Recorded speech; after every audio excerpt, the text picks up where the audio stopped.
शिष्य आपको फलना राज्य में मैंने 4 राज्य पार कर, 2 तीसरा राज्य पार करके 4था राज्य में आपको जा करके फलना राजा को यह संदेश देना है और ये आपको धरोहर उनके हाथ में देना है।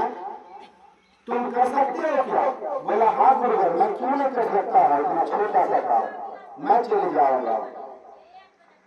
तो जब उन्होंने रेडी हुआ जाने के लिए तो गुरुवर ने उसके संग में 3 ठो और लगा दिया, 3 ठो चेला को।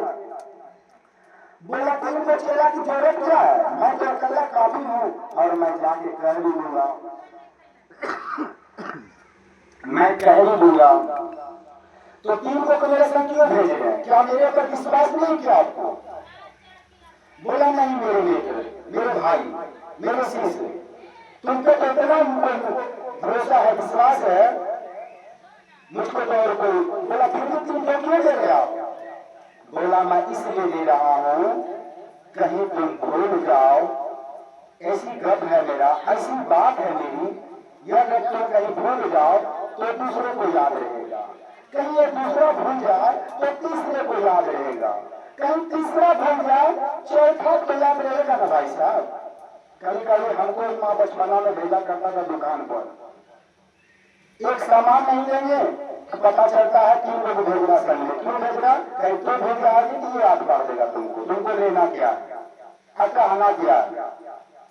तो इसी तरह जब रास्ते चला, बोला ठीक है गुरुवर, जब 4 रास्ते चला, चलते चलते रास्ते में पहला नगर जब भूखा नदी थी तो पहले नगर में एक राजा अपने वन को शिकार करता था। उन्होंने देखा 4 संत ऋषि महात्मा मेरे इधर आ रहा है।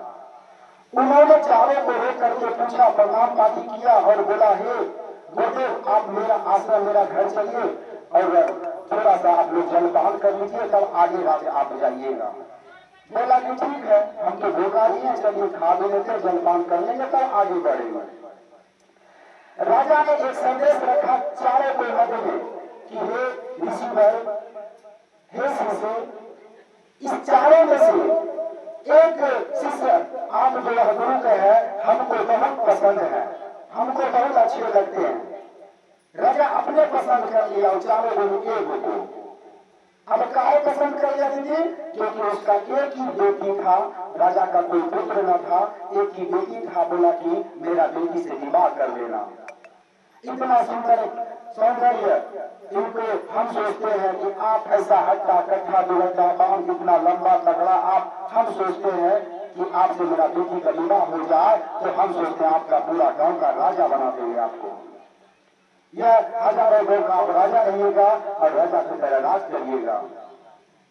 कुछ बेटी को उसको रूप दिखा दिए, उसका मन पिछड़ गया मेरे बाबा। अब जो जिसको चुना था वो अपने से बोल रहा है तीनों को, हे भैया अब तुम आगे बढ़ो और गुरु का जो संदेश है वो तुम पहुंचा देना तीनों जाकर के, हम नहीं जाएंगे। अब इतना अच्छा राजपाट फिर से जीवन में नहीं मिलेगा। तेरा गुरुदेव के पास क्या रखा हुआ है? वही आश्रम, उसी आश्रम के पास भिक्षा मांग के खाना। भैया अब हम दुख बहुत झेले हैं, हम सोचते हैं कि अब राजा बनने का मौका एक बार हमको भी जीवन में मिला जाए और इतना अच्छा घर द्वार छोड़ के, इतना खास सुंदर हम इनका पुत्र छोड़ करके हम आगे बढ़ जाए, हमसे नहीं होगा। आप तीनों आगे बढ़िए। जब तीनों बोला कि नहीं, जो मेरा गुरु का आदेश है आप चलिए मेरा साथ, लास्ट में उसको लाठी उठाना पड़ गया दीदी माँ कि तुम पढ़ेगा तीनों कि हमको छोड़ेगा मेरा भाई, हमको छोड़ दो, तुम आगे निकलो। तीनों चला गया। फिर बोला छोड़ दो भाई, अब राजा कहीं बेसी बोलोगे हम लोग को पकड़वा के कारागार में बंद कर देगा, झूठ मूठ का दंड हमको भी देना पड़ जाएगा। इसलिए